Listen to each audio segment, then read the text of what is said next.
E aí, Avis, tudo bem com vocês? Meu nome é José Carlos Teles e hoje a gente vai dar continuidade ao nosso curso de HTML para iniciantes. Na aula de hoje vamos entender como que podemos lidar com textos, né? Essas coisas que são tão importantes, a gente até já vem utilizando eles, mas hoje a gente vai aprender com maestria quais tags que a gente pode utilizar para criar títulos, subtítulos, parágrafos, vai ser bem legal. Então, deixa seu like e vem comigo. Beleza, na aula de hoje, como eu falei, vamos entender um pouco mais sobre como funcionam textos. E a gente já está utilizando alguns textos, né? Você pode ver que aqui a gente tem conteúdo secundário, conteúdo da seção, então a gente já tem textos. Só que nenhuma tag dessas que a gente utilizou, elas servem realmente para textos. Por exemplo, a div é aquela caixa divisória, vamos dizer assim. A main é o conteúdo principal, mas nenhuma delas é uma tag específica para textos. Mas a gente tem tags assim no HTML e eu vou mostrar para vocês. Então, para isso, eu vou comentar tudo isso daqui. Então, ó, comentei. Opa, aqui já tinha um comentário aqui. Deixa eu pegar isso aqui. Vou tirar. E agora sim, vou comentar toda essa paradinha aqui. Se lembra, se você não sabe como fazer isso daqui, volta na uma aula anterior que eu ensino como que funciona esses comentários. Mas basicamente, agora que eu comentei, se eu dar um Ctrl S e atualizar aqui, sumiram já. Então os comentários não existem mais. Ou no caso, essas tags não existem mais, mas os comentários estão lá. Então, beleza. Agora, como que a gente faz para lidar com textos no HTML? Muito simples. Primeiro, a gente tem o mais comum de todos, que é simplesmente um texto. Então, vou colocar aqui, por exemplo, olá. E aí, tem uma parada na programação que a gente gosta bastante de usar, que é o lorem ipsum, que é basicamente ter um texto padrão que a gente coloca quando a gente só está testando alguma coisa. Então, quando a gente está só fazendo alguns testes e tudo mais e precisa de um texto, a gente coloca um lorem ipsum, né? Então, aqui eu tenho um lorem ipsum, por exemplo.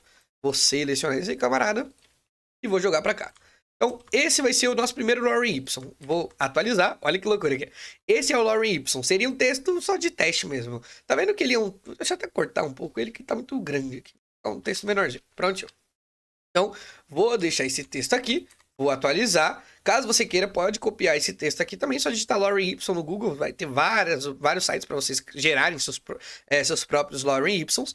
Mas esse daqui já serve pra gente, beleza? Você pode escrever qualquer coisa também. Então, esse lorem ipsum, ele já demonstra como que funciona os textos no HTML. Simplesmente, se eu escrever qualquer coisa, vai ser um texto. Então, dá um Ctrl S aqui, atualizar. Olha, é que ele juntou tudo, né, que tinha aqui. Peraí, deixa eu comentar de novo essa outra linha e colocar oi, pessoal, dá um Ctrl S, atualizei. Tá aqui. Então, o HTML, ele não precisa nem necessariamente de uma tag para você criar textos. Só de digitar qualquer coisa ali, ele já sabe que aquilo é um texto e ele já vai renderizar. Na verdade, ele nem sabe que é um texto. Ele simplesmente tem por padrão a definição de renderizar tudo que você está digitando aqui. Então, qualquer coisa que você digitar vai ser um texto, beleza?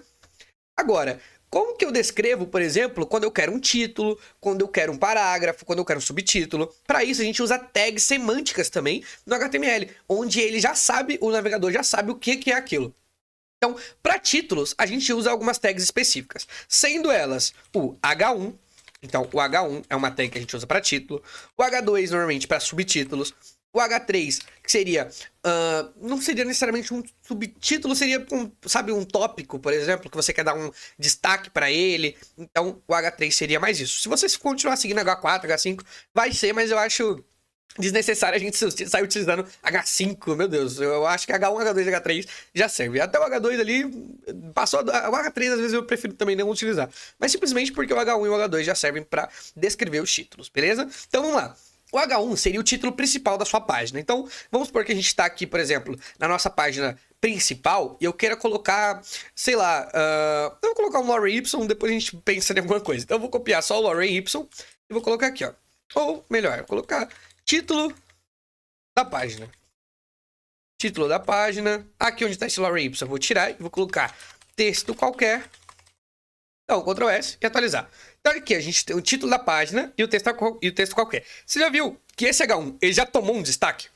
O próprio navegador, vou dar até um zoom aqui, o próprio navegador, ele entende que esse título, que esse H1, ele é um título. Então, ele já fala, beleza, se é um título, ele precisa ser maior do que as outras letras e precisa estar em negrito para ter um destaque. Então, é por isso que o H1 tem esse destaque, beleza? Agora, o H2 seria o subtítulo. Então, H2, subtítulo da página, dá um Ctrl S, atualizar, olha que legal. Tá vendo que ele tem a mesma estrutura do H1, ele é negrito também, tem um destaque maior, só que ele ainda é menor do que o H1. Então, se eu copiar os dois aqui, por exemplo, vou jogar o mesmo texto que eu tenho em um, eu vou ter no outro, e aqui atualizar, tá vendo o tamanho da a diferença no tamanho dos dois? Então, o H2 seria o nosso subtítulo, beleza?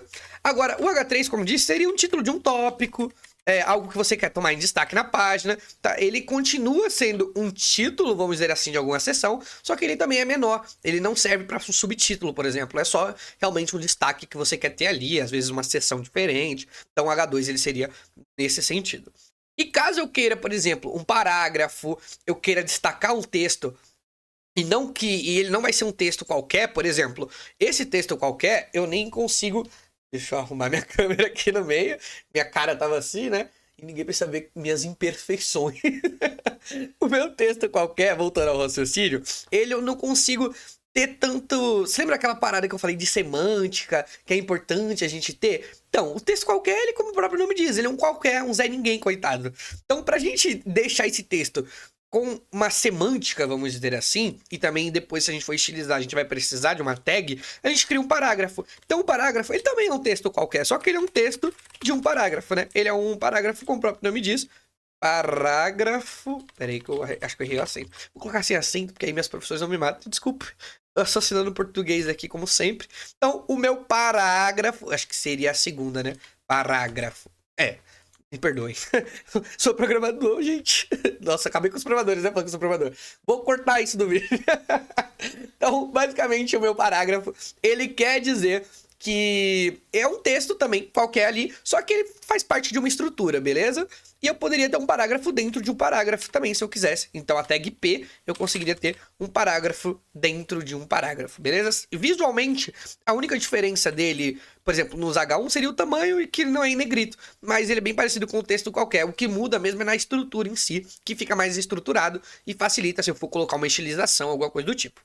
Além dessas tags que a gente tem para textos, a gente tem a tag spam, strong, que são as mais comuns também na hora de trabalhar com texto.